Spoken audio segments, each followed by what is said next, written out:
Hello guys, this is your friend and we are back with a new fanfic. And if you enjoy this fanfic, then please press the like button and subscribe to my channel for more fanfic like this. And now let's start the fanfic. The moon was full as the night sky was as clear as glass. Unfortunately, for the people of Konoha, a night like this was not a night to enjoy, since the night peaceful silence was instead filled with the noise of chaos that was going all around. Currently now, the Kyuubi was unleashing its fury all on the village, destroying homes and people. For the citizens of Konoha, they know what the Kyuubi was. It was a force of nature, a tremendous force of power which it can create tsunamis and destroy mountains with one of its 9 tails. Many wonder on how the Kyuubi was attacking their village. But for now, the village's shinobis were fighting with everything they have to stop the beast from destroying their homes and slaughtering their families. As the battle proceeded, the shinobis gained hope as their great leader appeared on top his summoned toad and landed on the Kyuubi. He was the 4th Hokage, Minato Namikaze. As the Kyuubi was about to unleash another devastating blast of chakra, Minato used his famous Hiroshi no Jutsu to teleport him and the Kyuubi away from Konoha to a secluded area about 10 miles away. It was then that all the shinobi of Konoha saw a strong and powerful explosion in the distance. With Minato, the Kyuubi blasted a powerful blast of its chakra at the area where Minato transported it to. Near the Kyuubi was Minato along, and next to his side was his wife Kushina. As they saw the destruction caused by the Kyuubi, both Minato and Kushina heard the cries of their greatest treasure that they have. In Minato's arms, he held the person that they love the most, more than each other right now. With them was their newborn son Naruto.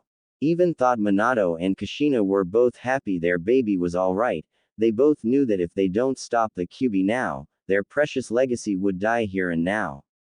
Minato knew what needed to be done, which he was prepared to do. Kushina also knew what needed to be done as well. She went first on the assault on the Kyuubi as Minato created the barrier to contain Kyuubi from escaping. Kushina unleashed her chakra chains on the Kyuubi to immobilize it. As Kushina held it in place, Minato noticed how weak Kushina was getting, since she is now the former Jinchuriki of Kyuubi. So having the Kyuubi being ripped apart from her was leading to her death. She wanted to protect the 2 people that she loved the most by making sure the Kyuubi was gone for now. Minato saw what she was doing and decided to do on what he needed to do, for not only for Konoha, but also for the future. He stopped Kushina before she starts to seal the Kyuubi inside her again. Kushina, don't, as the one who not made me Hokage, but a man and now a father to my son that you gave me, I can't let you die like this. Stated Minato.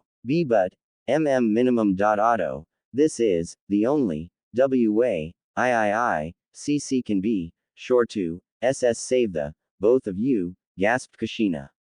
Kushina, tearful Minato. Don't cry, after all, today, is, our son's, birthday, the, only thing I regret, is, not to, be able to, see him, grow up, smiled Kushina. Minato was speechless as Kushina continued on, but, thinking about it, all of us, being one family, I couldn't be any more happier than that, smiled Kushina.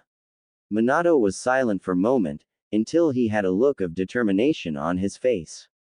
Kushina, save your strength, you're going to need that in order to see Naruto again.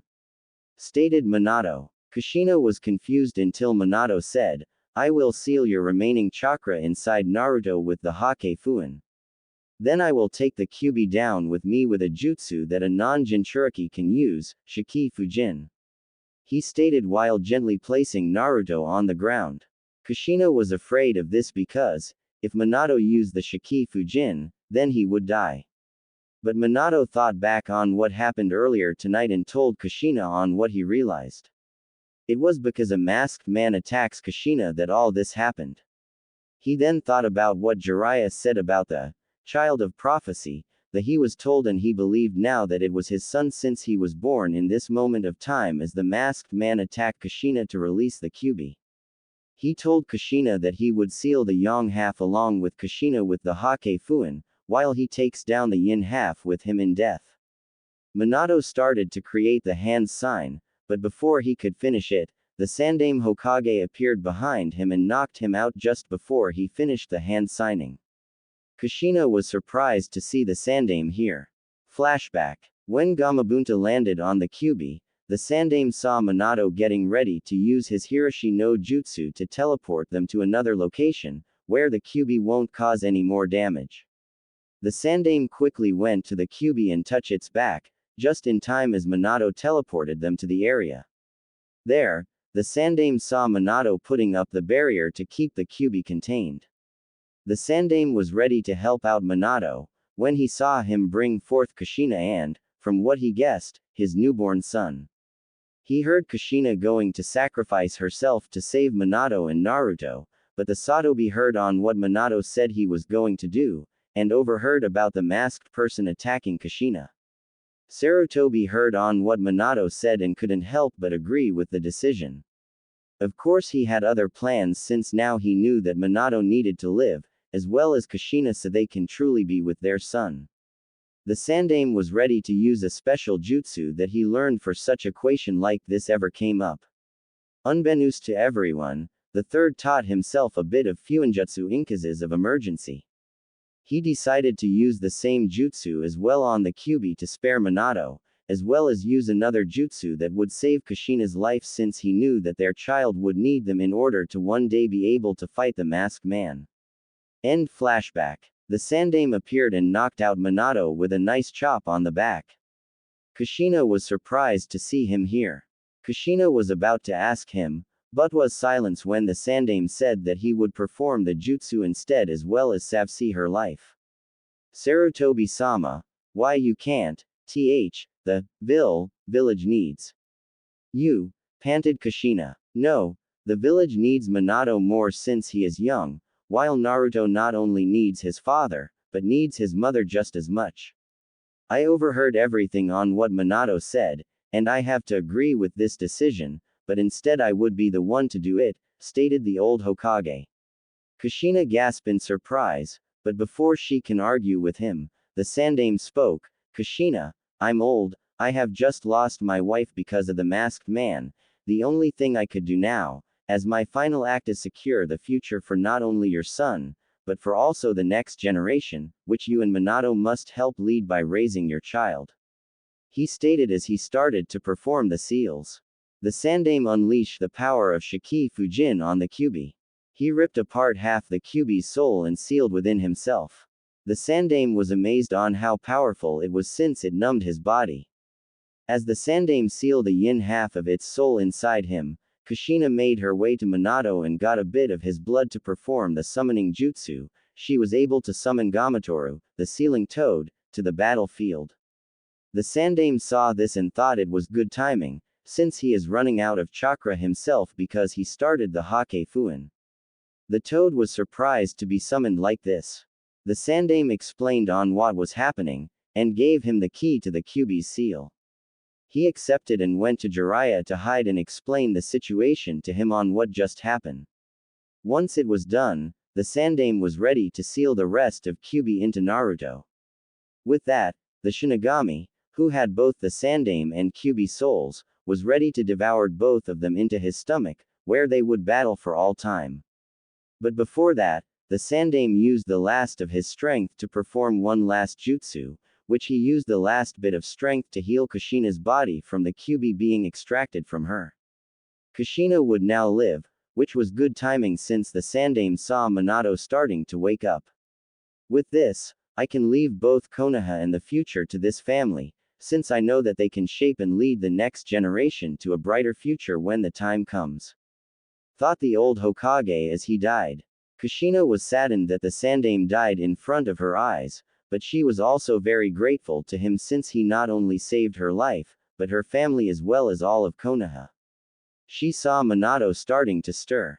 As she did, she heard her son sleeping peacefully. She couldn't be any happier to know that she and Minato can be with their son, they can be a family from now on. She quickly struggled herself to get to her young son, so she can bathe him in her warmth and keep him from getting cold. Of course, Her feelings of happiness for her family didn't last for long since a strange light appeared around her son. Kushina gasped and tried to move quickly to get to him. But before she can reach him, he disappeared in a flash of white light. As Minato began to rise after the Sandaime knocked him out, he heard his wife starting to cry. She was crying for the disappearance of her baby. Minato quickly went to her and asked Kushina on what happened, which she told him that their baby disappeared in a holy white light. As reinforcements arrive, both Kushina and Minato just looked into the night sky and cried in tears, knowing that their family was incomplete. As the shinobi gather and take the Sandaime back to Konoha, Kushina made a silent prayer for her son being safe. Night. It was a calm night, with the world at peace as everyone slept in Wales, England. In a solitary village, a family of 3 was sleeping peacefully until they heard the cries of a baby coming outside. The mother of the 2 young boys came out with her sons staying inside their house, which their mother told them. When she came out of her small house, she walked for a bit, following the cries of what sounded to her was, indeed, a baby. After walking for a few moments in the open grassy plain area behind her house, she spotted a crying baby on the ground. She quickly ran towards the crying infant to see that it was a baby boy, a newborn from what she can tell. She quickly took her blanket that she used to cover herself to keep herself warm, and covered the infant boy from the cold. Once she got him, she quickly calmed him down while taking him to her home. Once inside, the mother sat in a rocking chair with the baby in her arms. After calming him down, the mother couldn't help but wonder why a person would leave a cute baby boy, but then saw the red aura that was starting to surround him for a bit before dissipating. After seeing the red aura, it was then that she started to believe that this child was more than what he appears to be, even if she doesn't know what it was yet. Before she can try and figure it out more on this baby, her 2 sons, who were awakened from the baby's crying, came up to her to see the child. "Hey mom, who's the baby?" asked her oldest son with brown hair. "I don't know, sweetheart, but I do know that he is special," answered the mother. "Really? Why's that?" asked her youngest with red spiky fallen hair, in a 2-year-old gibberish way.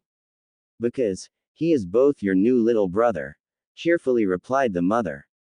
"Our little brother?" Both boys replied. "Yes, I'm going to adapt him, okay," said the mother. "So, what are we going to ring up our new baby brother?" asked the older brother of the, now, 3 brothers. Right now in his office, the Yondaime was working and reading some documents. As he read them, his mind would sometime wander from his work to his family. He looks at the pictures that were on his desk. As he looked at them, he could help but think on what has happened over the years. 3 days after the Kyuubi attack, the Yondaime announced on how the Kyuubi was defeated by the great Sandaime Hokage by sacrificing his life in exchange for saving his life. He decided not to announce that the Kyuubi was sealed inside his son since for all he knew, Naruto might be dead by now. As the funeral for the Sandaime and the shinobi, who bravely fought the Kyuubi, completely finished, Minato turned to other situations that were around him, like repairing the village. After a few years of working and rebuilding, Konoha was once again back to its original form. During those years, the village was starting to prosper very well, especially on what happened after 5 years of working. The Yondaime couldn't help but look at the picture next to the picture where he and pregnant Kushina was in. Next to it, was Kushina holding onto a baby in her arms. Except this baby was a little redheaded girl. Even though they decided not to have another child because of Naruto, fate decided to give them another chance for Kushina and him to start a family with Arika, his now 7-year-old daughter. Another thing that happens was the Uchiha clan massacre, which happened when he was away on a day vacation. Minato and Kushina decided to take Arika away from Konoha to spend time together at the beach. They decided to stay until the next morning, which he told the council that he would leave his former student Kakashi in charge of all shinobi and village matters until his return. When he came back home, Kakashi immediately informed him about the massacre. Kakashi explained that he saw a lack of security near the Uchiha compound since many has reported that they haven't seen none of the Uchiha clan police officers in the night. When he sent some shinobi to check on the premise, they only found Sasuke alive, while the rest of the clan was murdered. Sasuke explained that it was his older brother Itachi thatted them all. Minato was stunned about this development, since he was away when all of this happened. News about the Uchiha clan massacre all but gone, hit Konoha hard along with their enemies who took it in their own stride. When Minato heard of it, he quickly asked Kakashi and some of his most loyal Anbu to investigate it since somewhere in his mind, he thought that something was off. As Minato thought about what has happened, he couldn't help but think about his long-lost son. Even though he declared Naruto dead, in the back of his mind, he thought that he was alive. This was even more so since Kushina was convinced that Naruto wasn't dead, since she can feel it in her heart. Minato thought that it was maternal instinct about it, but he knew never to question a bond between a mother and her child. He even asked his most trusted people to look for him or to find some clue to help bring him back home, Jiraiya, Tsunade, Kakashi, etc.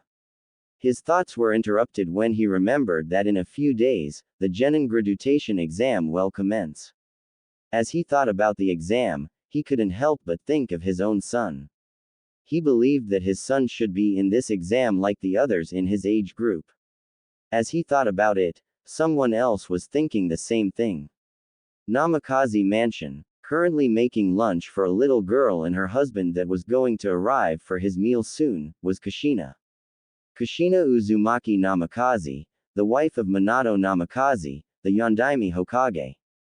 She usually spends her time between home and working in the hospital as a nurse, to sometime teaching future kunoichi in the academy. As she cooked, she couldn't help but see her playful daughter Arika running around the backyard. Kushina just watched as Arika played with one of the summoning toads that Minato summoned for her. As Kushina watched, she also kept her guard up since one time when Arika was young, an Iwa Asasian was able to sneak inside Konoha and almosted Arika if Kushina hadn't sensed the person in the last minute. As Kushina looked on, she couldn't help but imagine that the toad was her son, Naruto, playing with Arika instead. She often wishes that Arika would have her older brother to look up to. She remembered all the nights that she would sometimes stay awake until it was the middle of night to early morning, just to look out into the glimmering stars, hoping her son was watching the same thing. She remembered all the prayers that she made before going to sleep since deep in her heart, she can still feel her son was still alive, growing up stronger and stronger within her every day. As she looked on at Arika, she felt like something was going to happen soon, something that would change everything. Sunset. Right now, the sun was starting to set into the horizon to bring in the evening stars. However, the setting sun, which would bring about the beauty of the night stars, was only showing of the battle that was about to come. In an island, there was an army ready and waiting to attack against the enemy of the world. The only thing that wasn't ordinary from any kind of battle on Earth is that this battle isn't on Earth.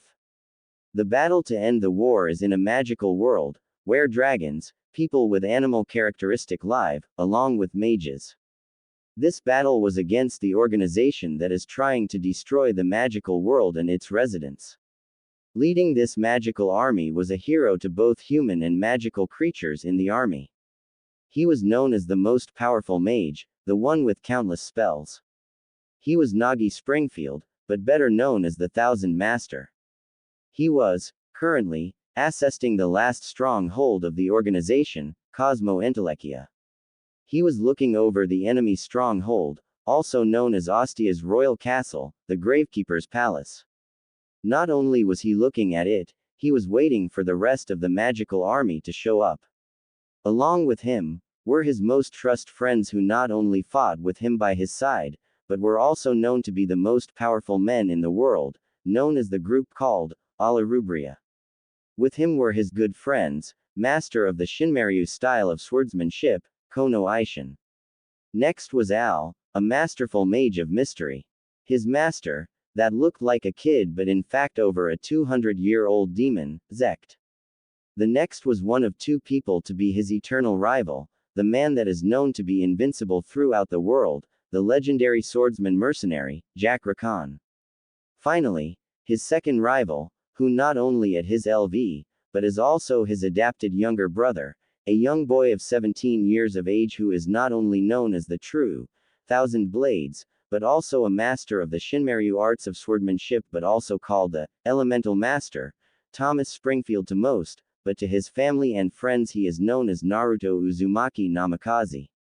Naruto wore clothing that were similar, if not resembling, to Nagi's. The only difference was that he wore loose, baggy navy blue jeans, wore a short-sleeve orange shirt, a yin-yang pendant in a whirlpool design around his neck, as well had a clay-tempered Japanese samurai sword where he held it with his left hand, not to mention that the handle was extra strengthened cause of the grip that Naruto uses. As all of them watch on, Nagi broke the silence of the calm before the storm.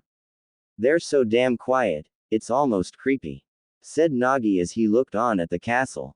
"Well, they'll be underestimating us, that is what evil organization do, bro," said Naruto. It was then that one of the military personnel came up to Nagi and the others to report that the army is ready, which Nagi gave instructions.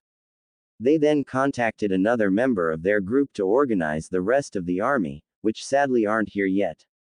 Al looked worried as he said, "I'm afraid there isn't any time to make any delayation. We'll just have to make do with what we got. The time limit is upon us," replied Ainshin. "Indeed, the enemy has already begun the ceremony to return this world into nothing. The Twilight Imperial Princess, key to the world, is in their hands," said Al. "Yeah," said Nagi. Nagi then said, "All right men, let's," before being interrupted by his little brother Naruto. "Nagi, wait. What is bro? We don't have time to wait," said Nagi. "I know that, but before we go just remember what we are here to do. I know you have a personal agenda on freeing the little princess, as do I, but that is not your only agenda here. Remember that we're here not to just save the princess, but also to save the world from their plan. Remember that we need stay focused in order to stop the ceremony from being unleashed. You understand?" As Naruto looked at his friends, "If we aren't careful, the enemy will use that one moment of our ignores to defeat us, so let's fight with everything we have and leave everything on the table since the enemy might have a trick or two." "Alright," said Naruto. "He's right, let's go in, but let go in cautiously with everything that is in the line, we can't make a single mistake," replied Aishin. "Got it," answered Nagi, before thinking about the princess and Naruto's words. "Alright men, let's move," Nagi yelling out the order to attack the Gravekeeper's palace. With that, Nagi led the magical army for one last battle to end this war. Konoha. It has been a couple of weeks since the Genin graduation exam. Right now, Minato was dealing with Team 7 led by Kakashi on giving them another D-rank mission, but of course, he had to deal with Team 7's supposedly special team member, Sasuke Uchiha. Sasuke was arguing with the fourth on giving him a harder mission. This action was only supported by Sasuke's fangirl, Sakura Haruno, who is also agreeing with Sasuke. Minato disputed with Sasuke, but his former student, Kakashi said that it would be alright to give them a higher mission for them. Minato sighed, which he then decided to agree to Kakashi's request. "Alright, if you think they're ready to take on a higher mission Kakashi, then you're on," said Minato. This pleased Sasuke since he was getting tired on these low D-rank missions. Team 7 looked at the Yondaime, seeing him decided on what kind of mission that they can get. "Alright, I have a simple C-rank mission. It's a bodyguard mission to a client," said Minato. Team 7 wondered on who they will be guarding, which Minato answered their curiosity when he brought out the client. He was an elder man with gray hair and beard along with the fact he kinda looked overweight. His name was Tazuna, a bridge builder, the one who is hiring Konoha Nin to protect him from bandits and make sure that he finishes making a bridge. "So these brats are going to protect me, some protection, they looked pathetic," said Tazuna. Currently, at an open platform, outside one of the palace's towers, Nagi held his opponent by his neck after the intense battle that he had with him. Magnificent, your strength is truly ludicrous, said enemy. The Twilight Imperial Princess, where is she? Answer me that before you die. Nagi ordered as he panted from the battle. Hey, hey, don't tell me you are still under the foolish impression that I am the one behind all of this, said the enemy as he saw Nagi's comrades come out of the building that the battle had taken place. What? Questioned Nagi. Before Nagi could ask, Naruto saw something out of the corner of his eye and yelled, brother. Watch out. In fear. The next thing Nagi knew, he and the enemy he was holding was shot through the gut by someone. His friends came immediately to help him out, but then noticed that the person that shot Nagi was getting ready to fire another powerful blast at them. Everyone put up their own powerful barrier or defense to block the incoming attack. At that moment, a huge blast of magical power was fired at them, as big as a 3-story building. They tried to defend against it, but were taken down. Once the blast died down, everyone was on the floor completely injured from mild to serious injuries. Rakan, for example, has lost both his arms from the blast as he tried to hold it back. In that moment, when the smoke cleared, the mastermind of the war made his grand appearance, which he came to the stage of the battle. He wore a black cloak that covers everything about him. He looked like the British style of royalty Grim Reaper. He was called the Life Maker, or Mage of the Beginning. Everyone was frozen in fear, but despite all that, only 2 rose to meet the challenge that fell upon them. Nagi, with all his serious injuries, was the first to stand and prove his legendary status as the Thousand Master. Closely following Nagi's determination, the second was his younger brother, Naruto. Naruto, with his sword in hand, stood right beside Nagi, ready to prove why he was called the Elemental Master, or the true Thousand Blades. As they stood, the others who are still down, looked up to see them ready to fight, even with the injuries that they have. Nagi, with most of his serious injuries, were located at his right arm, bleeding badly, along with the hole in his gut. Naruto had lighter wounds, a bleeding forehead, arms with bruise and scrapes, but his left arm was the most serious since it had more deep gashes where blood ran down from it. You can't. Nagi. Naruto. In both your states, Al said before Nagi interrupted him. Al, use all the magic you have left to heal the both of us. But a ridiculous healing like that would, said Al. It only needs to last us for 30 minutes. Replied Naruto. Al was about to protest about it, but then Nagi and Naruto's master, Zect, stood up beside them, to join the fight against the Life Maker. But before that, they noticed that the ceremony was starting to activate. Things were grim, until Naruto spoke up. Guys, I'll go where the ceremony is taking place. I'll see if I can buy us some time to stop the ceremony. Unfortunately, that means that you two would have to face this bastard by yourselves. Said Naruto. No prob bro, you find the ceremony and try to take care of it, we'll deal with him. Replied Nagi. The two of you can't possibly face him alone. Yelled out Al. If we don't defeat this guy here and now, then the world will be reducing to naught. We don't have any other choice. Said Zect. Nagi wait. It's no good, this guy is on whole other LV. You'll die. We have to regroup for now, said Rakan before Nagi interrupted him. Oh, come on. This is like you Jack. We won't make it if we hang around doing nothing. Said Nagi. After which he declared that he would defeat the mastermind no matter what. With that, Nagi and Zect went to fight the Life Maker, while Naruto, using the distraction that both Nagi and Zect provided, to go inside the palace to try and stop the ceremony that was already taking place. For 10 minutes, Al and Rakan heard the noise of battle between Nagi and Zect against the Life Maker. At the same time, they were relieved to see that Naruto was slowing down the ceremony on the destruction of the world. With this, they were buying some time in order to stop this. After a few more minutes, everyone was shocked to see that Nagi defeated the Life Maker in a fantastic display of lightning power. After a few moments of waiting, Al got a telepathic communication from Nagi. Hey Nagi, honestly, you never cease to amaze me. Exceeding my expectations every single time, said Al. Now for the princess, no, more importantly, the ceremony. I've defeated their leader, but during the battle, Naruto told me that they already led the ceremony. Naruto is currently using whatever he has left to try and slow it down, especially since his wounds open up again. We don't have much time till Naruto finally gives in and falls. Telepathically said Nagi. What? They've completed. And Naruto is using whatever strength he has left trying to delay its activation, but with his injuries reopening, at this rate, Al said before he was interrupted when he felt a power increase of some kind. Just then, they saw the ceremony's spell starting to unleash in a bright orb of light that was like being in a tornado that was just growing in power. It was this that Al knew that Naruto had finally given into fatigue and stopped his delay tactic. Al was thinking that it was over, but then overheard Princess Arika. It was then that Al and Rakan knew that the main fleet that was being led by both Princess Arika and Princess Theo.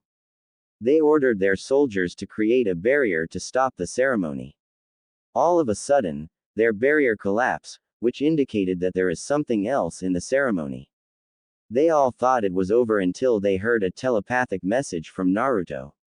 Guys, I just looked at the ceremony seal and inscriptions. Apparently, they are not only using ceremony itself, but also using elemental magic to help increase the ceremony's power to stop any sealing process. In that case, all forces create a barrier again, but this time also uses whatever type of element seal you have to stop it. Ordered Arika. As the magical army tried to stop the ceremony, they found that it wasn't slowing down. They were wondering on what was going on. They knew that they only had a few moments left before the ceremony is unleashed. Guys, you need to use all of the elements at the same time and be in sync in order to accomplish the sealing. Said Naruto. Be in sync, but that's impossible, given in our state. In order to sync the elements together like this, it's impossible to do it now. Said Al. Not if you use me as the catalyst for the seal. Said Naruto. They were shocked on what Naruto just said. All of a sudden, they heard a large blast coming where the ceremony was taking place. It was then that Nagi, Al, Rakan, and Ainshin watched as Naruto flew high up into the sky with no fear in his eyes. Naruto flew higher, above the glowing light. As he was flying, he heard his friends telepathically yelling at him. Wait Naruto, there has to be another way. Said Al. There isn't time Al, this is the only chance we have left. Said Naruto. If you try to channel all that power through you, you'll die. Said Rakan. I know. Stated Naruto. Arika, Theo, do it, use me for the seal now that we still have a chance. Yelled out Naruto. Arika and Theo gripped the guard rails of their ships in frustration since they grew to like him as their friend. Arika, remember what we came here to do, now do it. Yelled out Naruto in frustration. With that Arika yelled out, all forces, unleash the seal as well as an elemental seal and focus all on the elemental master, Thomas Springfield. Princess Theo also unleashed the same order. The army unleashed the seal with the addition of the element seal. Naruto was prepared and could sense the seal's magic about to reach him. He closed his eyes, prepared for his greatest act. He then heard Nagi call out to him telepathically. Wait brother. Don't do this. It's alright bro. I am making this decision on my own terms. Consider this as saying thank you for taking me in and making me part of your family for when I was taken from my first. Also, tell Arika-san, I'm sorry I couldn't be there at your wedding. Smiled Naruto. At that moment, Nagi watched in pain and sadness as the seal connected with Naruto and he screamed in pain. Brother! Yelled out Nagi. The sealing of the ceremony was completed. Everyone watched as the brave young man, making the ultimate sacrifice for them. In an amazing show of bright and flashing light, the seal was created and held together which stopped the ceremony that could have destroyed the magical world. Once it was over, Al and Rakan saw something fall. In a great speed falling down, the members of all Arubra saw Naruto's sword strike the ground, blade first. Nagi came walking towards his brother's sword, which is the last thing that he had of him.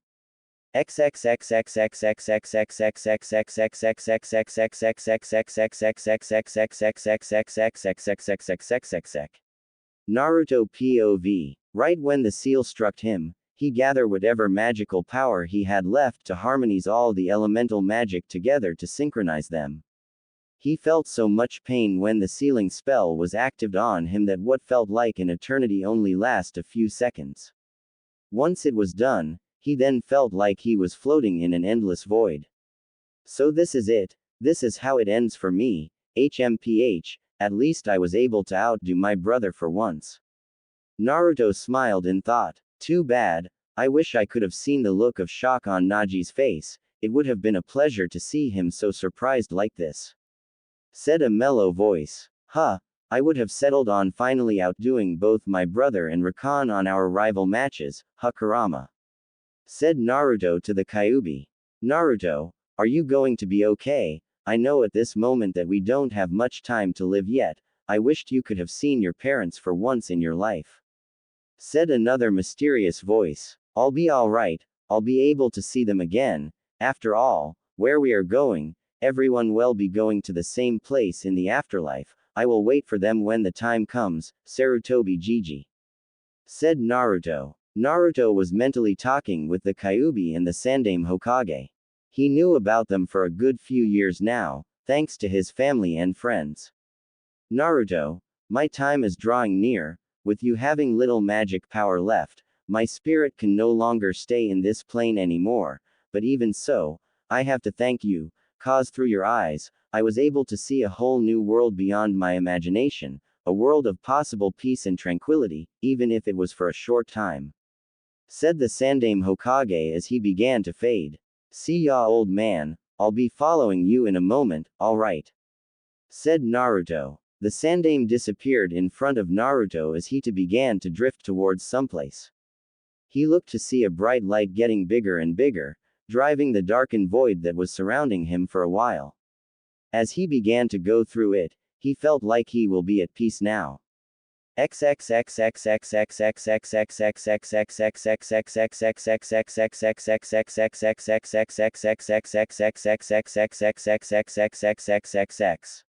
Nami no Kuni. Currently, Team 7 was fighting off Zabuza, the demon of the mist.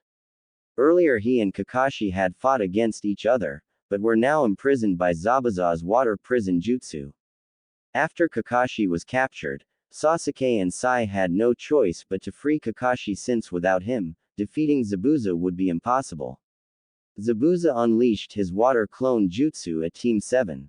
As Kakashi watched on as Sai and Sasuke tried to deal with the clone, with Sai having better luck than Sasuke, he thought that the situation was very grim. At that very moment, everything changes. Above them, everyone heard what sounded like lightning and thunder or a mixture of the two. They all looked up to see a vortex of some sort appearing above Zabuza and Kakashi. Everyone wondered what was going on, but then as quickly as it came, it disappeared. As it was disappearing, something fell out of it. That something was a person, with a hood covering the face, as he fell towards Zabuza.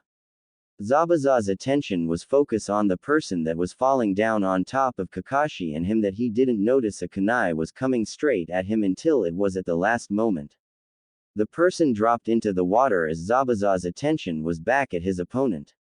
He saw the kunai coming at him, which he saw that it was Sakura taking the advantage of the situation. With Zabuza, momentary distracted, the clone also dispersed, along with Zabuza's water prison jutsu stopping and freeing Kakashi. As the commotion of the falling person, Naruto himself was also having some strange thoughts on what's going on. Currently in a bedroom, Kakashi was laying down on a futon on the second floor of Tazuna's house. Lying next to him, about a meter away, was Naruto. But unlike Kakashi, he was bandaged up and still out cold. After Naruto fell into the water, Kakashi immediately rescued him from drowning. He then saved Sakura from Zabuza's sword strike, while carrying Naruto under his left arm. Kakashi then pushed back Zabuza to give them some space. Kakashi placed Naruto near the shore, which he ordered his team to not only protect Tazuna, but also help the unconscious person, whose face was hidden because of his hooded cloak. Once Team 7 drags the person to shore, Kakashi then focused his attention on Zabuza. He used his Sharingan to copy Zabuza's movements, which he was able to get the upper hand. Right before Kakashi could finish him, Zabuza was by a Mizu Hunter Nin. Once the Hunter Nin took Zabuza's body, Kakashi's team immediately came up to him, while he walked towards them. But it was also then that the effects of Sharingan took its toll on Kakashi and knocked him out. Team 7 decided to take Kakashi to Tazuna's house to get some rest. But before making that decision, they looked at the person that was lying before them. Sakura took a closer look at him, but once she touched his body, she felt something warm on his left arm. She thought it was his arm trying to warm up again from being in the cold water, but when she looked at her palm, she saw that it was blood and that he was breathing shallow. After deciding on what to do, they took him to get him some medical attention. Once in the house, they took Kakashi to the second floor to rest, the same with Naruto, who they don't know, to start some medical stuff. Sakura knew a bit of medical knowledge from the academy, while Tsunami, who also knew a bit of medical knowledge, helped in bandaging the person. They stripped him of his clothes to see that he was young blonde spiky-haired teenage boy. As they strip him down, Sakura couldn't help, despite the situation he was in, he was quite attractive. Tsunami quickly saw that his left arm was completely bruised and bleeding badly, along with bleeding forehead, an open deep wound on his right side. Tsunami and Sakura did all they can do and bandage above his waist and hope that he can pull through his own strength. Evening. It has been a day since the battle with Zabuza. Kakashi woke up early evening from his fight with Zabuza. As he looked around, he saw that Sai was watching him. Once Kakashi was awake, he looked around his environment to see that the person that, unintentionally, saves him was here and out cold from the serious injuries that he could see. After gathering Team 7, with Tazuna, and discussing the battle between Zabuza, as well as the likelihood that Zabuza is alive, Kakashi informed them that he would train them in order for them to prepare on fighting Zabuza again. Sasuke grinned on the thought of having another chance to fight Zabuza again, while Sakura looked kinda worried. Sai didn't really care that how his face said about him. Now, since Zabuza is out of the picture for the time being, I'm now more interested in finding out on who that person lying next to me is, said Kakashi, as he once again looked at the young teenager. This time he was more detail on looking at him. Kakashi saw the boy that he had blonde spiky hair and tan skin. He would have liked to get a more accurate look on him, but his face had a few bandages on, along with the bedsheets that cover his body, one on his cheek and another around his forehead. He can also tell that the boy was also strong since his body was well built. Nagima ch. 238. PG.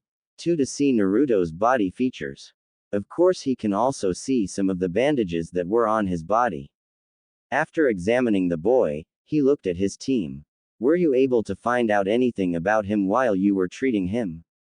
Asked Kakashi. Not yet, since I only help with some of the bandaging above the waist, while Tsunami looked and bandaged the rest of his body since she saw that he had a few more bruises on him.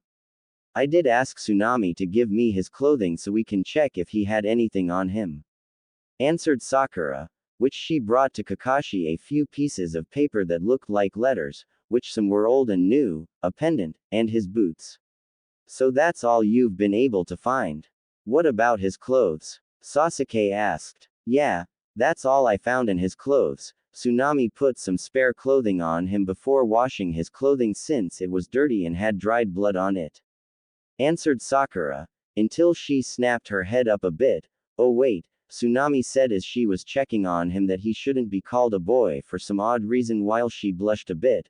Other than that, there was nothing else she saw on him. Sakura said. I see, answered Kakashi, as he thought about the boy and the mystery that surrounded him. Sai looked at the boots to see if there was any hidden sea apartment, while Sasuke looked at the pendant, which brought his curiosity up since it was the yin-yang, but in a way that it was a whirlpool design. Sakura looked at the letters to see that it had some unique way it was made it.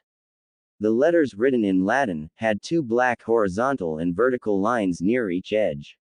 Above the letter had strange writing that was written horizontally and had many of the strange writing going down. In the center was like a circle with strange symbols. Near the circle was a mute button, a play button and stop button symbol, which she doesn't know. Sakura continued to look at the letters until she'd accidentally touched the play button on the oldest looking letter. When she touched it, a holographic image appeared in front of her. Ah, what is this? Yelped Sakura. Everyone turned to look at the letter that she dropped to see the image of an attractive white-hair woman that looked to be at her early 30s. She wore a white, long-sleeve dress that went down her body until it started to fade from the image it had.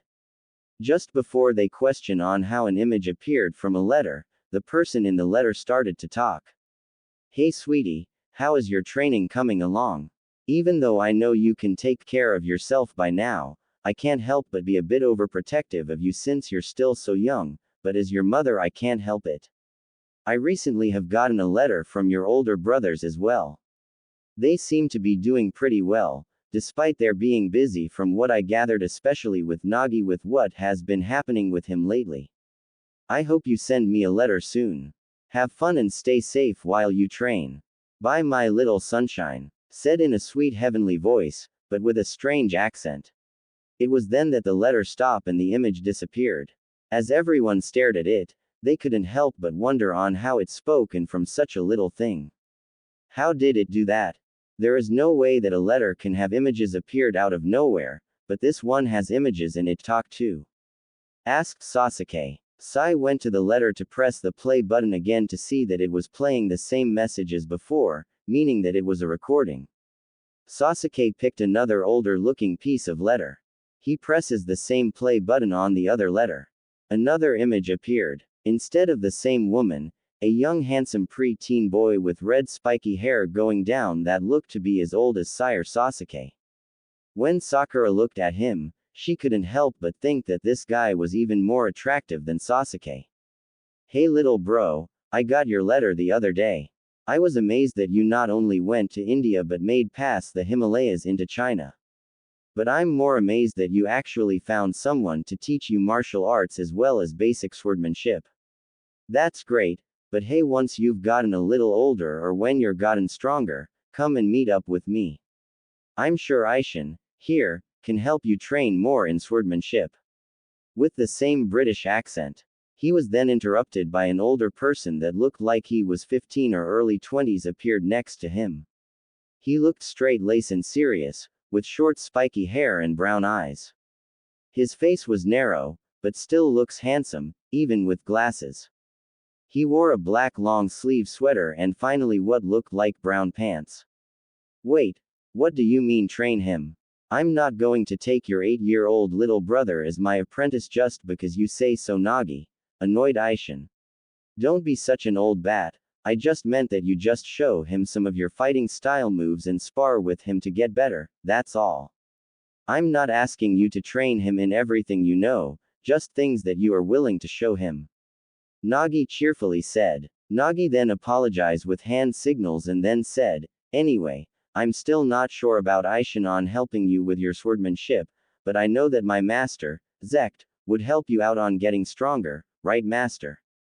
Sure, why not? I don't mind torturing another soul, said a mysterious, but young voice. Nagi laughed nervously, but then looked at straightforward again. Well then, hopefully, the next letter I get from you would be soon, see ya little bro.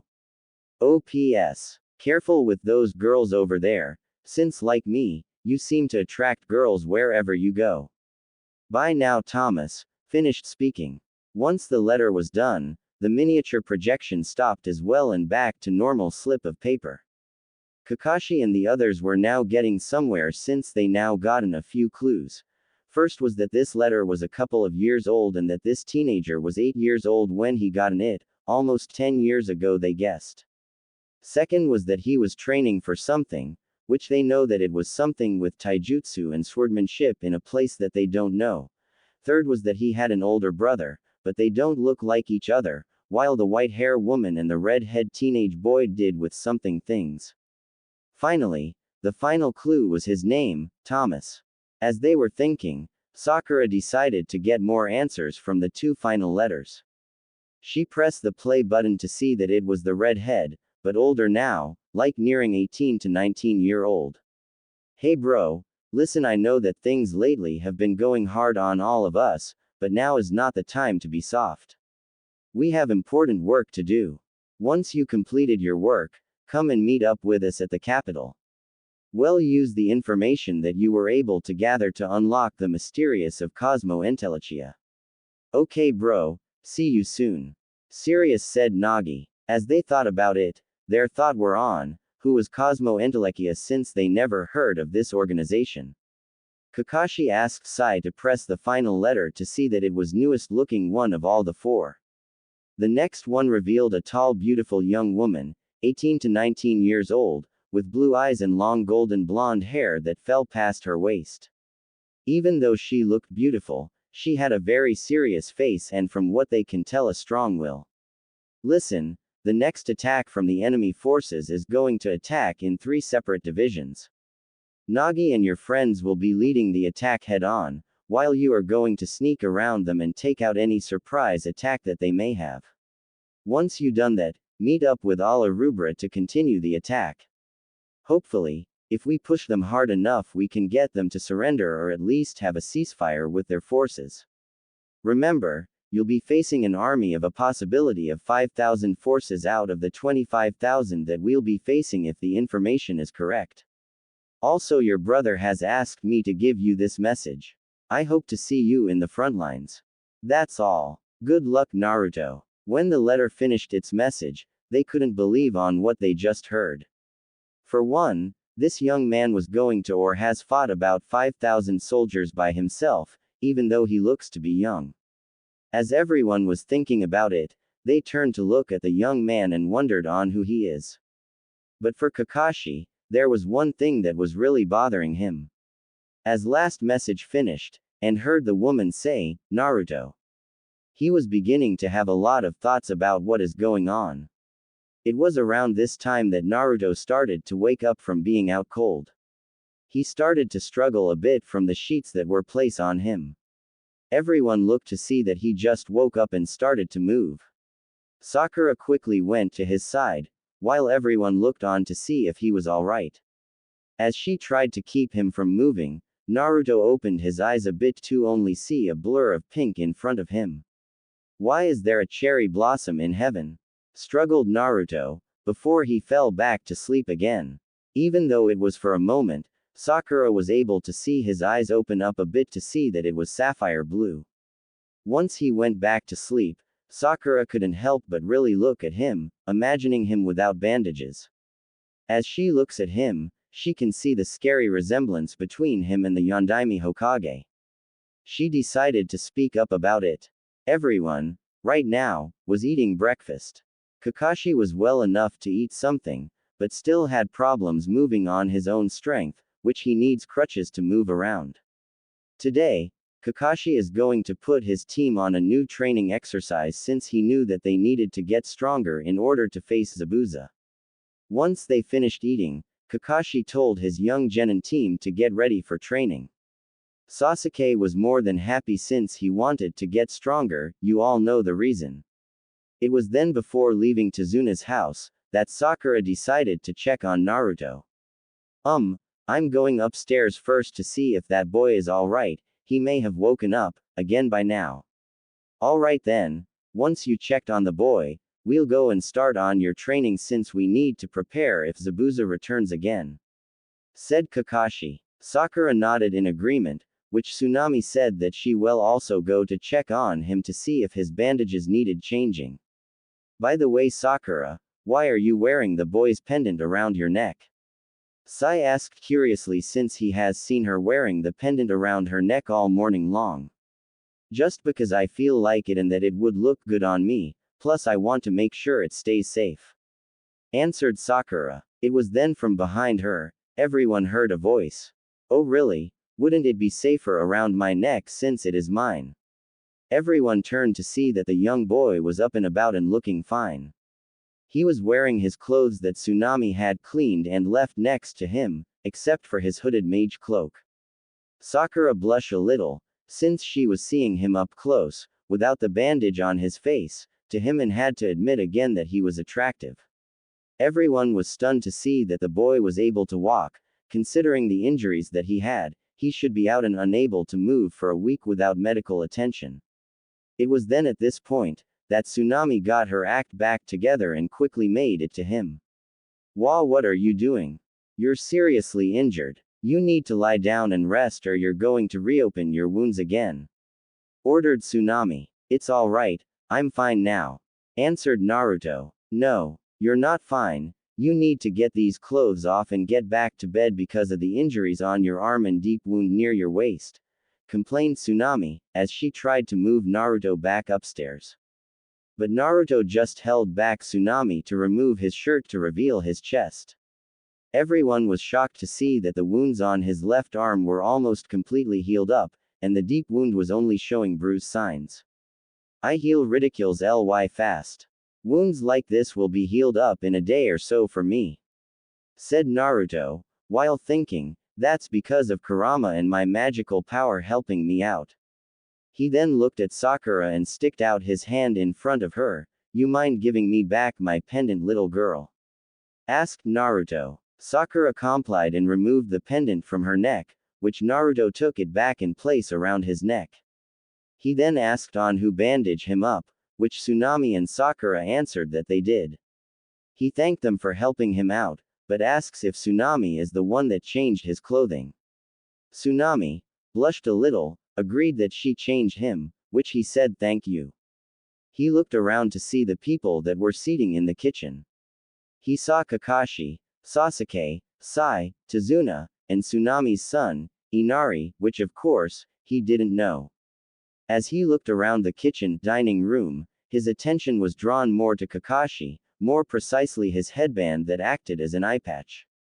Naruto looked at Kakashi's headband, which was bugging him about something that Kakashi noticed and decided to speak about it. Why are you looking at me? Kakashi asked. Oh sorry, it's not you I'm looking at, it's your headband. Answered Naruto. You're interested in my Konoha headband? Questioned Kakashi. Konoha?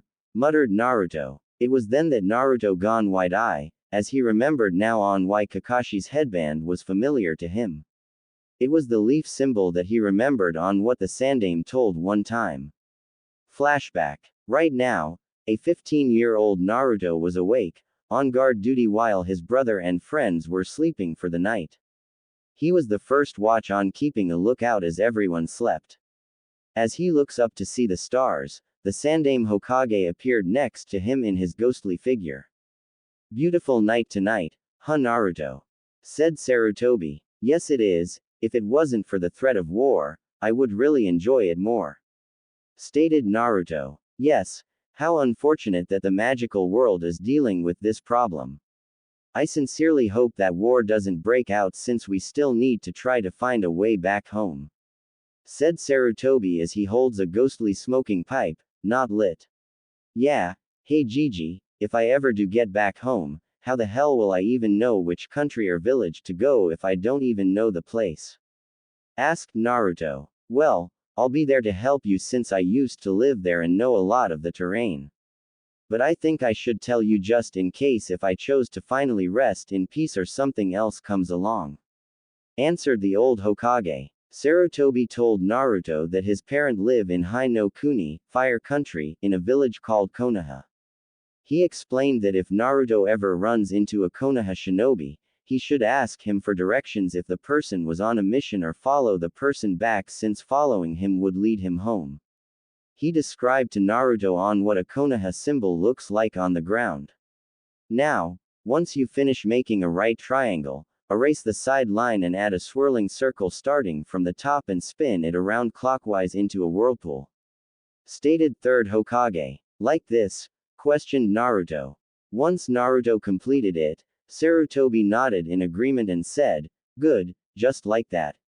Remembered Naruto, if you ever go back home to our world and see a symbol like this, you well know that he or she is a Konoha shinobi and an ally to you. But be careful, since if you see the symbol with a S ratch going across the symbol, it means that they are rogue. End flashback. As Naruto went wide-eyed, Kakashi looked at him carefully since Naruto looked like he was struck by lightning. Kakashi was very curious now, since Naruto's reaction was interesting to see. Sasuke and Sai also notice it. Naruto went wide-eyed for a second or two, which he quickly recovered from it. Naruto shook his head, since now he knew where he was. The sealing ceremony that I became a catalyst to must have been much more intense on me than I thought, since I used what was left of my magic, chakra synchronization, along with the magic of the entire army. It must have pushed my body and power into a special void or something that teleported me here or something. If that's true, then, if I follow these Konoha nin back to Konoha, then I can see my parents. Naruto happily thought. Everyone looked at Naruto as he was silent for a moment, like he was thinking about something, but then saw him smiled. He then started to walk away. Tsunami question on where he is going. "Oh, don't worry, I'll be back, I just need to find out about something," smirked Naruto. Naruto went to the front door, put on his boots that were there, and left. In the kitchen dining room, everyone thought that he was weird since the way he acted. Kakashi decided to awake his team from sudden confusion about the boy by telling them to get ready to start training. Outside, after taking a 10-minute walk, Kakashi found a nice place for his genin team to start the tree walking exercise. Once he was done explaining to them on how it works, he told them to start doing it. For Sasuke, he put too much chakra on the tree and cracks apart underneath his foot, which pushed him away, but before going more than 3 meters high. Sai climbed about the same height as Sasuke. But the one that made it high up to Kakashi's LV was Sakura, who was sitting on the branch. Well, looks like the kunoichi of the group has the better chakra control. Not only does Sakura know a lot about chakra, her control and stamina are quite good. Comparing her to an elite Uchiha that we have here, she makes the name worthless. Casually explained Kakashi. "Shut it, sensei," yelled Sakura, as she thought that Sasuke would hate her now. As Kakashi watched from above at both Sasuke and Sai, he thought, of course, Sasuke have an incomparably greater chakra amount of chakra within him. If this training goes well, he could be a powerful assist. Before they could do anything, someone yelled out, "Should you be telling them that, especially when you knew Her Majesty here would of course be able to climb up the tree first since she has a lot less chakra comparing to the other two runts there." Everyone looked at the tree that Kakashi was on, to see that it was the boy Naruto above him, about twice as further up. Naruto looked down on the others, which he then yelled, "Of course, you are probably hoping to motivate the emo kid down there into trying harder since you know already that he wouldn't be able to make on the first try since he has a lot more chakra to control instead, right?" He came walking down the tree like a casual person walking on the ground. As soon he came to Kakashi's LV, he looked at Genin to see what their reactions about what he just said. Sakura was amazed that blonde hair boy was able to do the tree climbing technique, but was also surprised to know that Sasuke hold more power than she knows. Sasuke was surprised to know that the blonde-haired teenager knew that he couldn't make on the first try since he had more chakra than Sakura, making it a lot harder for him to do the technique. Sai just looks emotionless, since he doesn't really have anything to say about. Kakashi was the one that kinda looked peeved, but saw that Sasuke is even more motivated since he knows now that if he trains hard, he could unleash the tremendous chakra that is dormant within him. "I'm surprised that you are able to do this exercise, huh?" stated Kakashi. "Yeah, well, I had a pretty good, grandfather that was also an excellent teacher."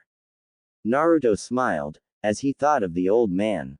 "Well, since you're here, there is something that I have been meaning on asking you," asked Kakashi. "Like what, governor?" said Naruto. "What is your name?" questioned Kakashi. "I'll tell you mine, if you tell me yours since it's the polite thing to do when you first meet a stranger. Asked Naruto. His name is Kakashi Hatake. Answered Sakura. It was at this moment that Naruto knew the person in front of him is. Naruto heard that name before, when the Sandaime explained to him, like him, his father also had students and only one of them survived. That student was Kakashi Hatake. Naruto couldn't help but think his luck is getting better, but of course he saw Kakashi looking at him with somewhat of a glare for saying what he was trying to keep hidden from Sasuke. Alright, now since you know my name, what's yours? Asked Kakashi. Everyone looked at Naruto, who they still didn't know. Naruto answered with a soft smile, my name Thomas Springfield. Sasuke thought it was weird, especially with the weird accent that he spoke. Sakura was intrigued since she never met anyone who looked so close the Yondaime Hokage. Kakashi just plainly looked at him, like he was regular person now. Of course, Naruto continued on before they could even say another word, of course, that is what my adoptive mother named me after she found me. You may not know it, but I believe your sensei does since the night of 9, the old monkey not saved 2 souls but also their greatest treasure. Sasuke, Sakura and Sai were wondering on what he meant, while Kakashi was readying between the lines on what he was saying. Know his name, Knight of 9, old monkey, 2 souls, and their greatest treasure. Thought Kakashi as he read between the lines on what it all means. The more he thought about it, the more he started to realize that the key words in the sentence. It was only then after thinking about it for a few moments that he realized who he is. The clues were there. The way he looks like his sensei, the Yondaime Hokage, the sentence he said. Kakashi thought, is he actually Naruto? Before Kakashi can continue to think, Naruto said, see ya chaps. I'm going to explore this island since I kinda like to know my surroundings. Once he said that, he jumped away and started to explore the island. When Naruto left, Kakashi told his team to continue their training, while he went back to the house since he needs to rest, plus he figured that Naruto will return there after he finished his exploring. Naruto made it the small island away from the island that Tazuna's house was located. He first found a nice flat boulder that had a good view of the ocean. After finding the location, he went and sat down in a meditating state. Oi Kurama, Kurama, are you alright? Answer me. Naruto mentally yelled out in his mindscape. It was silent for a while, but then he heard a bit of a small sound, which started to get louder. Naruto, my head is aching me, what happened? Where are we? Said Kurama. We're back in our world, the world that we were both born in, thought Naruto. Are you sure? Said Kurama. Yes, I spoke with some Konoha shinobi when I woke up after our little life or death situation. I saw the leaf symbol on all of their headbands. Thought Naruto. So I'm guessing then that it's going to be an interesting reunion, said Kurama. Yep, I guess. Naruto thought, feeling a little nervous about meeting his parents. End flashback. After making contact with Kurama, Naruto decided to check on his magical powers. Once he knew where he stands, he decided to check the area around the village in secret. He quickly went back to the island to start checking things out. Tazuna's house. It's already past 5 p.m. when Naruto returned back from his little adventure. He already checked the island inhabitants and saw the poor condition that the villagers have been living in. He already has seen the poor conditions during the war in the magical world. On the way, he bumped into both Sakura and Tazuna. Before he walked towards them, he saw Sakura gave some candy to a little boy, who looked very hungry. He walked up to them and complimented her on it. It was also there that Tazuna explained on how the person who was destroying the people's lives was named Gato. When Naruto saw how these people were starving and suffering, he decided to give them a little help. Naruto went along with Sakura and Tazuna back home to Tazuna's house. Dinner was made by Tsunami, which Tazuna sat in the head of the table, while everyone else sat on the sides. Naruto thanked Tsunami for the meal as well. After dinner, Sakura asked about a picture that was torn, hanging on the wall that had Tazuna, Tsunami and Inari. Naruto heard the sad story about Inari's stepfather. Outside, Naruto stood outside the house, overlooking the night sky. As he continued to stare at the stars, he thought about his brother and friends, as well as wondering if the sacrifice he did for everyone back in the magical world helped save the entire world. Even though he could continue to think about it, he knew that for now, he can't, since there is no way of finding out until he can figure something out. The only thing he could do right now is live in the present and move towards the future, whatever future that lay before him now. His thoughts changed from his own personal problem to the problem of this island.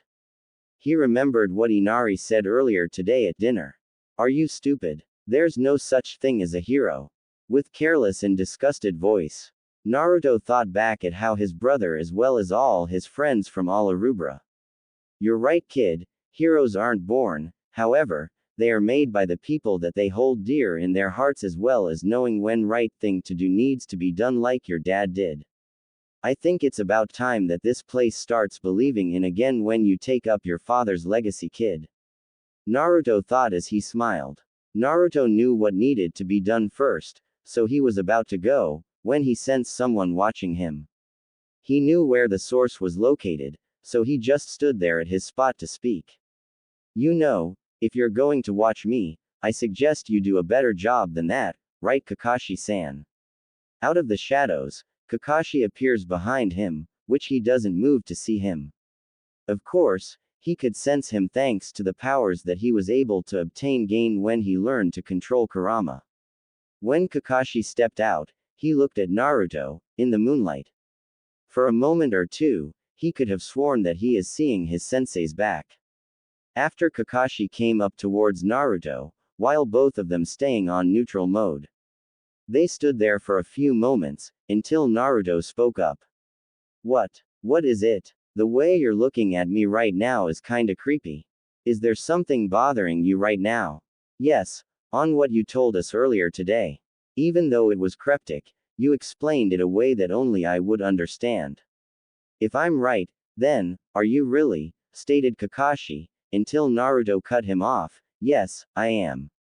If you are wondering on how I know as well, you can thank the old monkey, since he has been with me for a couple of years now. Unfortunately, he is now resting in peace."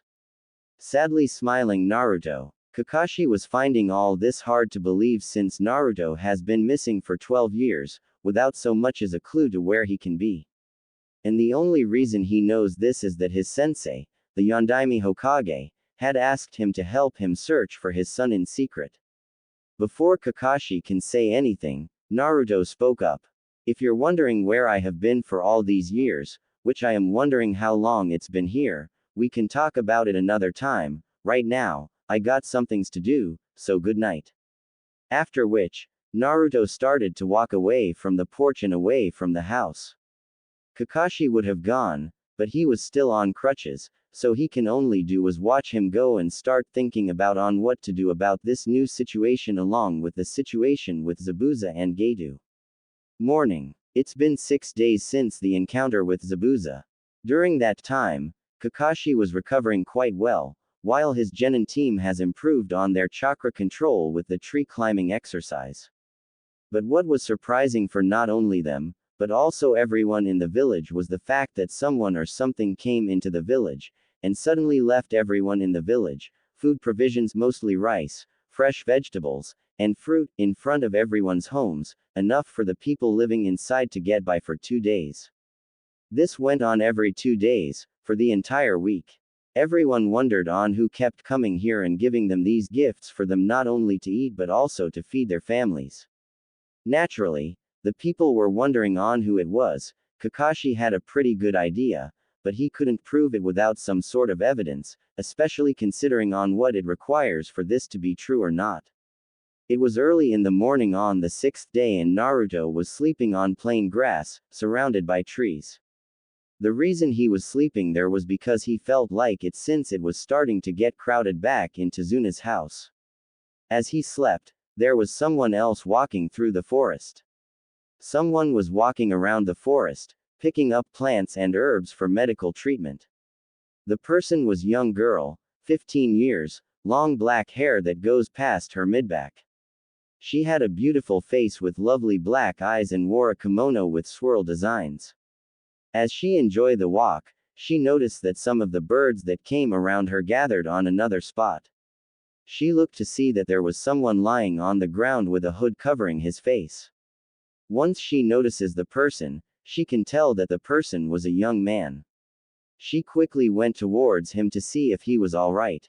Tezuna's house. It was mid-morning when everyone in Tezuna's house was fully awake. Sakura was now coming downstairs to meet up with everyone. As everyone was getting ready for Tsunami's breakfast, Tezuna wondered what happened with Naruto since he left yesterday night. For the past couple of nights, none of them knew that Naruto was doing for these past couple of nights, but guessed he is probably the one that got the villagers the large amounts of food. Of course, they knew that it was impossible since it would be impossible by himself. As they wondered where Naruto is, Kakashi explained to them that he is just fine since he may not look it, he is a natural survivor. Naruto. Naruto was sleeping peacefully when he felt someone starting to try and wake him up. He could hear a soft gentle voice say, "You'll catch a cold sleeping in a place like this." Naruto woke up to see a beautiful raven hair beauty in front of him. Naruto yawned before saying, that was a nice nap. He then looked at the beauty. "Who are you?" asked in curiosity. After explaining that her name is Haku and was a healer, Naruto joined her in helping her look for herbs. As they search, the Haku asked Naruto on why he doing in the forest by himself. He explained that he was doing a bit of training and decided to sleep in the forest since it was too crowded a place he was living for the moment. As they continued to have their conversation, Haku asked him on why he was training. Naruto explained that he was training so he can be as strong as he can find his lost family and to help protect them. Haku agreed with Naruto since she has someone else to protect as well. As they were finishing up, Naruto bid farewell to Haku. "Oh, by the way, I'm a boy," said Haku as he was leaving. Normally, any guy that was trying to flirt with Haku would have freaked out to know that they were trying to put the moves on a boy. But Naruto was different. At first, Naruto was of course stunned for a moment, but sensed something else which he just smirked. "Alright, thanks for telling me," said Naruto as he walked away, while saying, "Mr. Tomboy." With a smirk. It's been another hard day of training for both Sasuke and Sai since they have been doing the tree climbing exercise, but were finally able to make it on top of the tree with only their feet. With that, both of them went back to Tezuna's house. Currently, it was dinner time when Sasuke and Sai made it back to Tezuna's house, which they told Kakashi that they made it to the top of the tree. Once Kakashi heard them complete the exercise, Kakashi put them on guard duty with Tezuna, which Kakashi will accompany them since he is well enough to help out as well. As everyone was waiting for dinner, Naruto, who came back to the house after a couple of hours of his own secret training. During that time, he sensed Inari starting to feel mad about something towards Kakashi and his genin team. It wasn't until Inari yelled out at why they were bothering on training since he believed that they will die by Getu's men. None of them said anything, but Naruto decided to put Inari in his place by telling him that his father would be ashamed of him on the way he was acting right now, and telling him that his sacrifice for his son was now worthless. He then told him that the way he is now, he will always be a crybaby forever, as he leaves the dinner table to go outside. Inari cried when Naruto told him something so harsh, while Tsunami yelled at him for saying such a thing to her son, which he didn't show or care about apologizing. Later, everyone was asleep, while Naruto didn't return to the house. Inari was outside watching the moon on the porch above the water. Kakashi came over to try and explain something to Inari, which helped since he has experienced loss just like Inari. Once he had the conversation, Kakashi left Inari to himself for him to figure things out. Morning. Tsunami and Inari were outside wishing Tezuna, Kakashi and the genin a good day at the bridge. Unbeknownst to them, Zabuza was ready to go as well and was ready to Tezuna, along with his partner, Haku, by his side. After a while of walking and making it to the bridge, everyone saw the horror that awaited them. In front of them, Tezuna's workers were lying down and injured by someone. Kakashi figured that it was probably Zabuza. While they were ready to fight for their lives, Tsunami and Inari were about to get in trouble when two of Gato's thugs came and were outside, ready to do something to them. Inside, Tsunami was minding her own business, when the two thugs outside slice up her house's wall into the kitchen. They wanted to kidnap her as ransom to stop Tezuna from completing the bridge. Inari came down to see what happened, and saw the thugs. One of them wanted to cut the kid since they needed only one hostage. Tsunami threatened to herself to protect her son. They took Tsunami, while Inari just cried about not protecting his mom and stuff. He then remembered what everyone told him about being strong and stuff.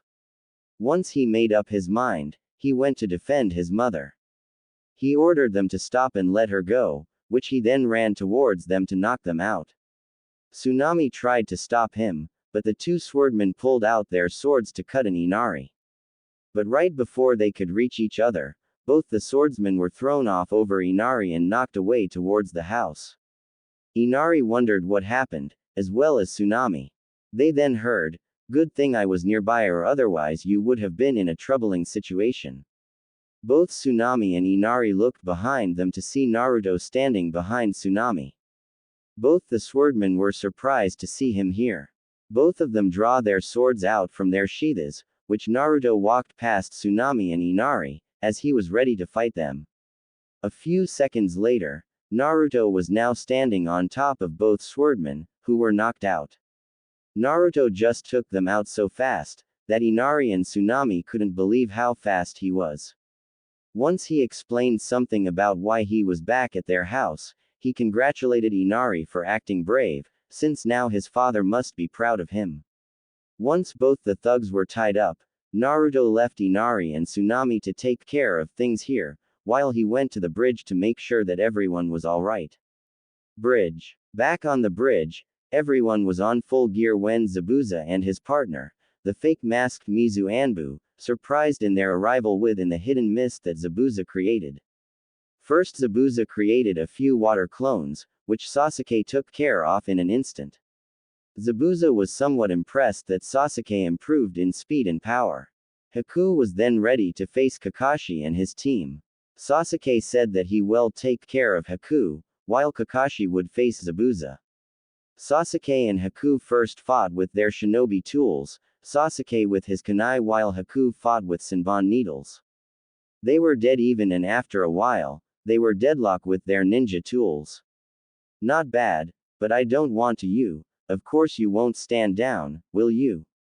Said Haku. Don't be foolish. Replied Sasuke. Haku then told Sasuke that he won't have a chance against his speed.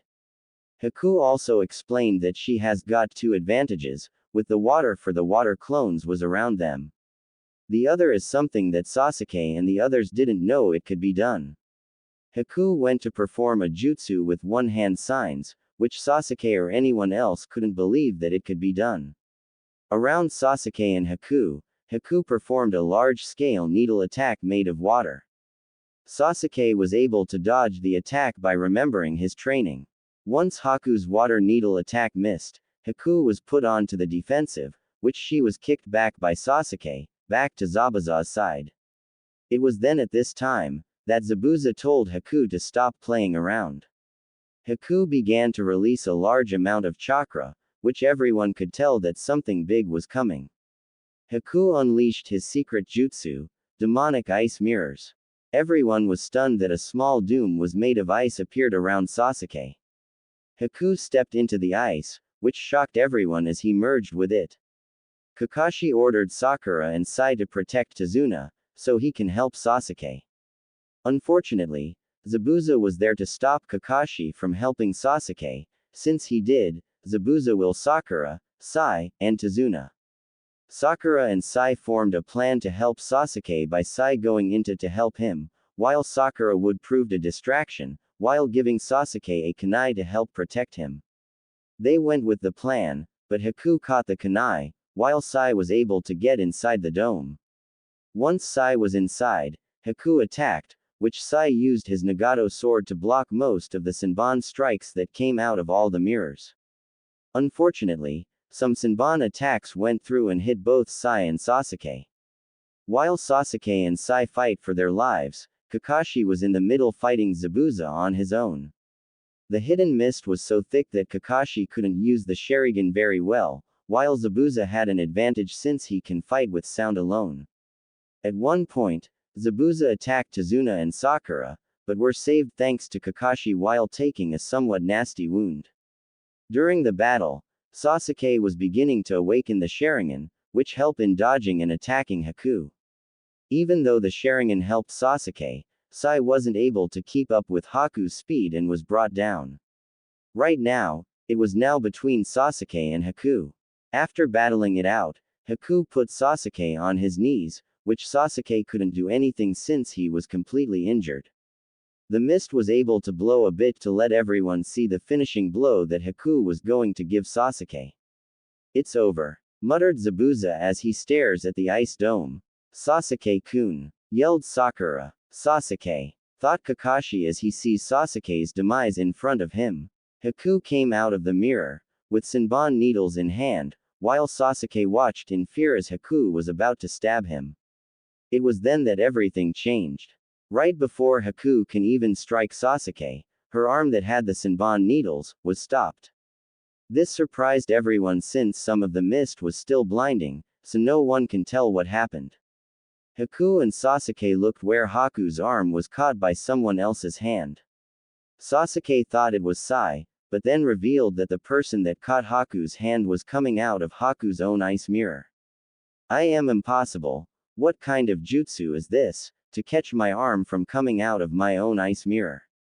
Haku thought. "It's nice to see you again, Mr. Tomboy," said the hooded figure before he strike Haku by blow him away. Haku was sent flying through the other side of the dome and through her own ice mirror, into the guard rail at the end of the side of the bridge. The sudden force that was felt when it blew the mist away to reveal another person wearing a hooded cloak and standing tall inside the ice dome. The hood that covered his face was blown off to reveal that it was Naruto. "Why you?" said Sasuke. "HMPH, now then emo boy, you have debt to me which I intend to collect on, got it?"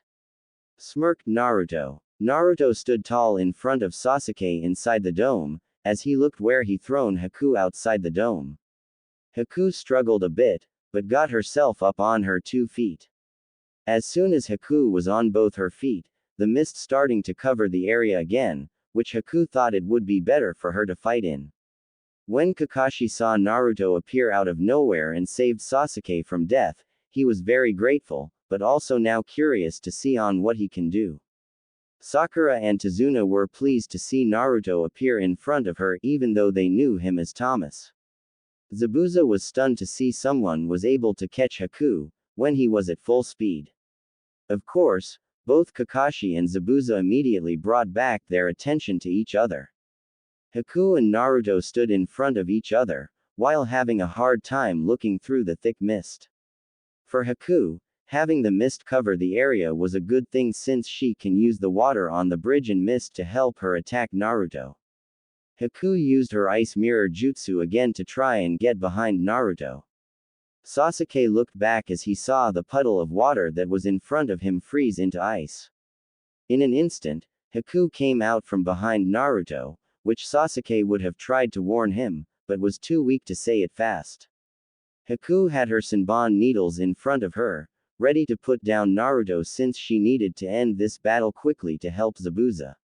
Right before Haku could even reach Naruto, Naruto instantly moved to the side so fast that Haku didn't notice it. She then saw Naruto caught her left hand which held the Senbon needles with. "Why are you trying to Tazuna? Why are you trying to stop a person who only wants to bring hope back to his people in this country?" Naruto asked this question, as they both stood in the stance that they were in. "It because I'm trying to help someone I cherish realize his dream," answered Haku. Haku used this moment to try and kick Naruto's head by using her caught arm for support. Naruto was already a step ahead of her in that department, since he pulled Haku forward before she can begin her attack. He then used his right hand to throw her over his shoulder. Haku did a front flip, which he landed and then looked back at Naruto. Haku would have continued her attack, but was surprised when Naruto was now behind her without even her noticing it. Naruto held his arm out at Haku's face and unleashed a large amount of chakra shockwave. It sent her flying back near Sasuke, who was still too exhausted to move, just kneel. Haku landed about 5 meters away. Sasuke got one of his kunai and was prepared to throw it at her, but Naruto caught Sasuke's hand and put it away. The force of Naruto's attack was so strong, that the ice dome that Haku created, around Sasuke, Sai and Naruto started to shatter since Haku couldn't hold it anymore. Along with Haku's mask, the dome breaking apart, as a result of Naruto's attacks. Haku stood up with the last of her strength, when Naruto calmly walked towards him. He was about 2 meters away when Naruto stopped advancing, which she wondered why. Naruto, finish me, I lost, so therefore, I'm nothing more than a broken shuriken or kunai. I lost my purpose in life. So please, finish me. Sadly said Haku. Naruto just looked at Haku calmly. He took a couple of moments before speaking up. Haku, why are you doing this? More importantly, why are you helping a man like Zabuza, someone who is trying to help his people? Asked Naruto. As Naruto was hearing about Haku's sad life story and why he was helping Zabuza, Kakashi and Zabuza were finishing up their fight. What's going on? I can't hear any type of fighting. Is the battle over? Did Naruto lose? I need to finish this fight now to find out. Thought Kakashi. Naruto had just finished hearing Haku's story, which in some specs, he can understand where Haku was coming from, especially knowing she comes from poverty and having her parents. Haku, even though you were lonely and had nothing to go by, that didn't mean you could have tried and find a path that you would have wanted. Zabuza might have helped you get back your purpose in life, but not in the expense of your heart, since I can tell that you never did try. And Sasuke and Sai. Stated Naruto. Thank you for your kind words, Naruto. You're right, I could have tried to find a new purpose, but I was young, and even though I joined Zabuza, it doesn't mean I don't regret it, since I was given my reason to live. But now my purpose is finished, the only thing you can do for me now is me. Said Haku. I won't. I have rule in fighting an enemy, and that is that I never anyone with a pure or kind heart, plus I don't like to cute girls like you. Smirked Naruto. Haku was shocked that Naruto will not her. This made her happy and sad at the same time, since she will, once again, live without a purpose. While Naruto was trying to convince Haku, Kakashi already trapped Zabuza with his ninpu summon, earth-tracking Fang no Jutsu. Kakashi summoned his dog summonings to capture Zabuza with the scent of his blood that was on Zabuza and his sword. Once Kakashi had Zabuza where he wanted, Kakashi prepared one of his most powerful jutsu, Raikiri, Lightning Blade. Naruto heard the static noise that was coming through the mist. He used his powers to sense that Kakashi was using some powerful jutsu against someone that he was facing, which he guessed was this Zabuza person. The moment Naruto took his eyes of Haku, Haku used her demonic ice mirror jutsu to create another ice mirror near her, which Naruto noticed. He was about to stop her, when he heard her say, "Thank you, Naruto, but now, I can only do one last thing for Zabuza-sama." Naruto realized what she was planning to do. This is when he quickly acted. Kakashi was close to strike Zabuza down for good, when Haku's ice mirror appeared between them and came out, throwing her Senbon needles at the scroll, while acting as a living shield to protect Zabuza from death. In that moment, everyone was surprised by what happened next. In an instant, Naruto appeared out of Haku's ice mirror, spinning clockwise, grabbing Haku, giving Zabuza a back heel kick, catching Kakashi's Raikiri with the back of his right hand to avoid being hit. Once Naruto appeared, Kakashi hit the ice mirror instead of Haku, while Zabuza was sent flying a few meters away, while losing his grip to his executioner sword, while Naruto landed kneeling, with Haku in his left arm, near the executioner's sword.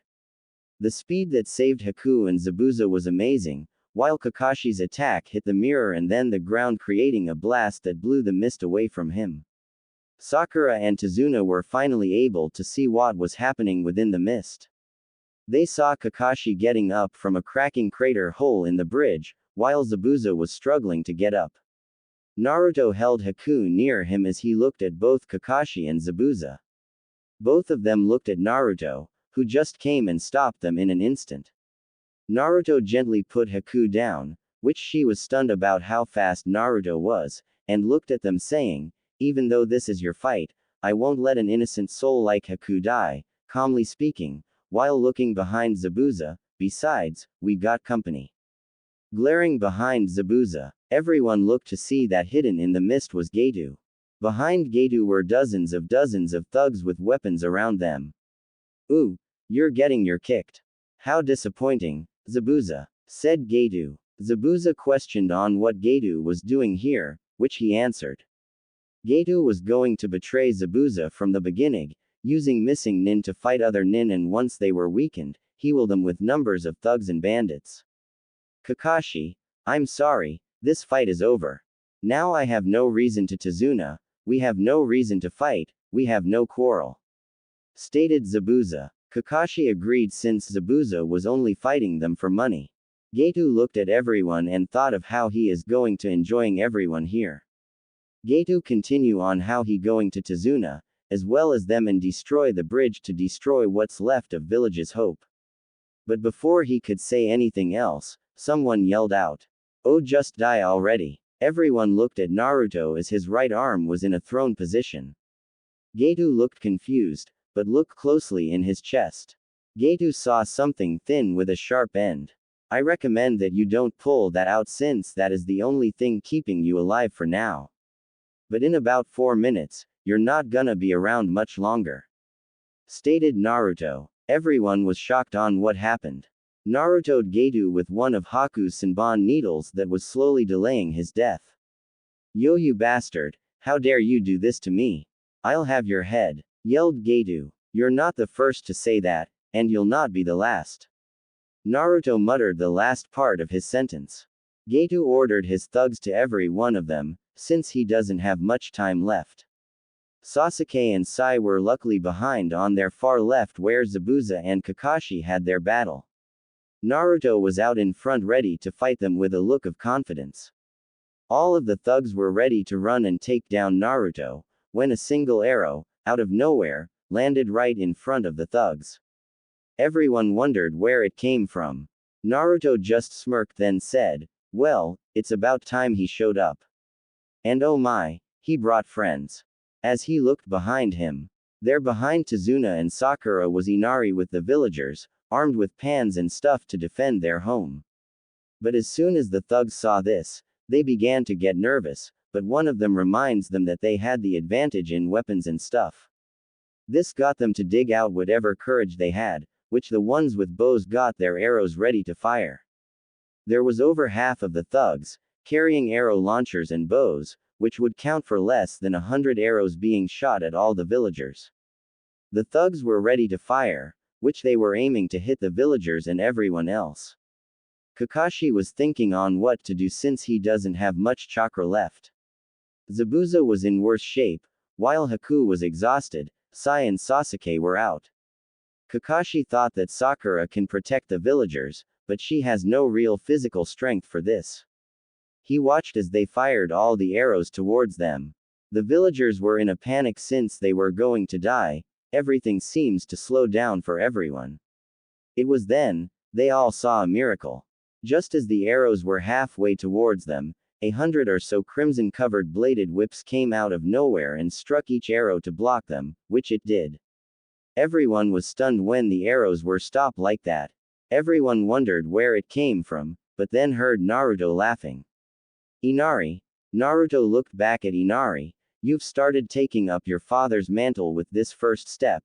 Very good, however, you're still not strong enough to take on something like this, and so for today only, I'm going to give you special service." Naruto smirked as he prepared his own counterattack.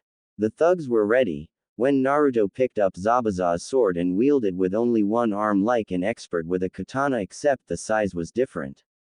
Just then, Zabuza's sword began to glow with a crimson aura, which everyone thought on what was going on.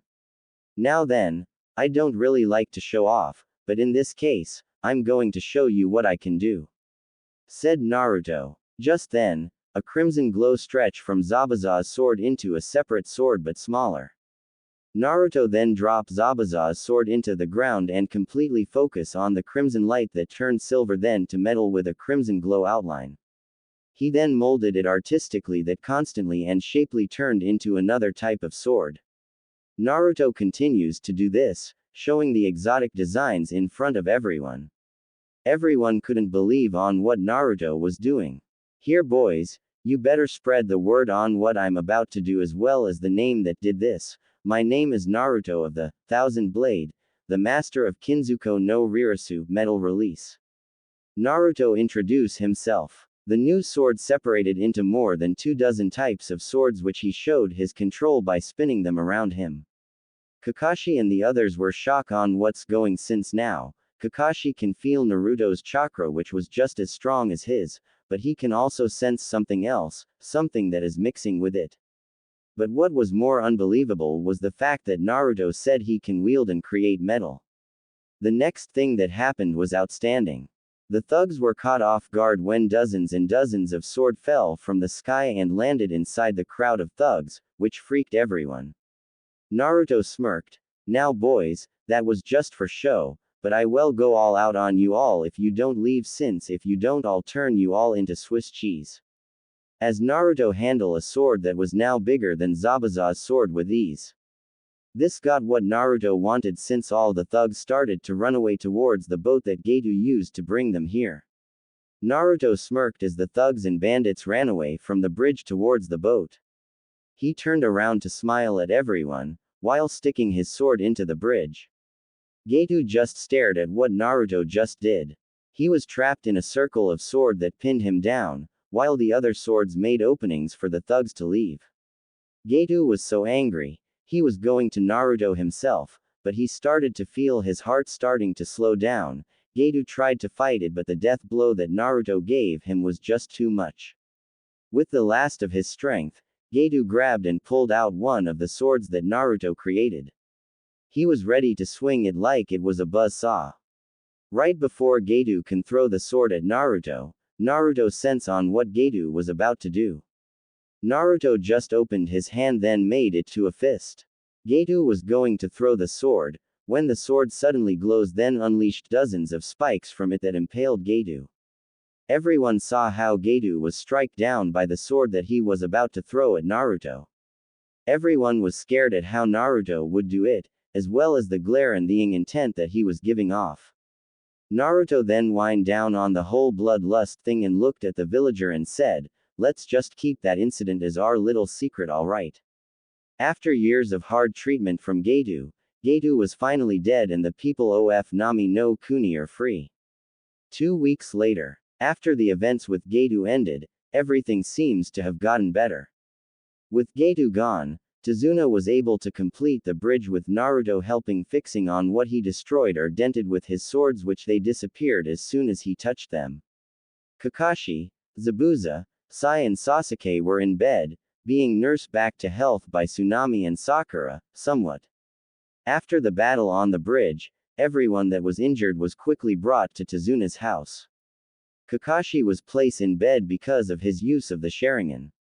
Zabuza was laid next to him since he not only got deep dog bites, but also his right arm was heavily injured because Kakashi stabbed him with 2 kunais. Sai and Sasuke were in bedridden cause of the injuries they received from Haku, which Sai was out cold for a while. But for Sasuke, he didn't like what happened during the bridge battle. Knowing that Haku defeated both him and Sai didn't sit well with him, but took solace that he was able to awaken his Sharingan. Haku was alright, only received minor injuries by Naruto since he only used just blast waves against her. While during the whole recovery state, Naruto kept calling Haku a girl, while Haku said that he was a boy. Everyone thought that Naruto was nuts, not believing in Haku, until an incident happened between them. It was morning in the end of the first week after the battle. Naruto woke up early that day to freshen up and get to work. He went off to use the bathroom where he opens the door. Inside was something that proved that he was right. Coming out of the shower was Haku, but in a towel that covered her up, but still show off her body, which was curvy with smooth feminine legs. They both look at each other for a moment. You still now want to be called a boy? Naruto plainly asks Haku. With that, Haku screamed her head off in embarrassment, which Naruto then walked out of the bathroom and closed the door, before the projectiles that Haku created with her bloodline was able to hit him. Everyone came running towards the noise, to see Naruto close the bathroom door. He then walked away from the bathroom and passed them while saying, "I told you that he was a she." With a smirk. It was then that Zabuza explained on why Haku called herself a boy, to ensure that she was safe. He explained that if they ever met any rogue shinobi that got a kick by raping Kunoichi, Haku would call herself a boy to throw them off.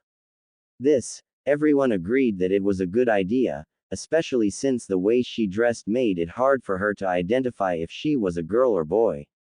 Currently, everyone was at the bridge saying their final goodbyes.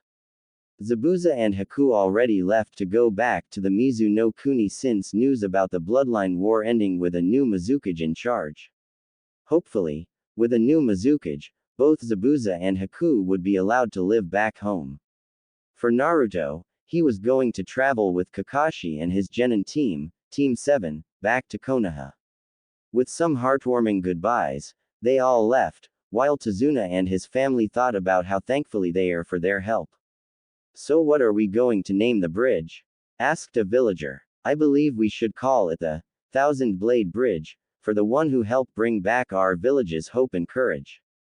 Tazuna said, since he remembered on what Naruto called himself back with the thugs. Plus, with a bridge that was named after a person calling himself the Thousand Blades, would mean that he was incredibly strong. It's been a few weeks since Minato let Kakashi and his Genin team leave Konoha on their first C-rank mission.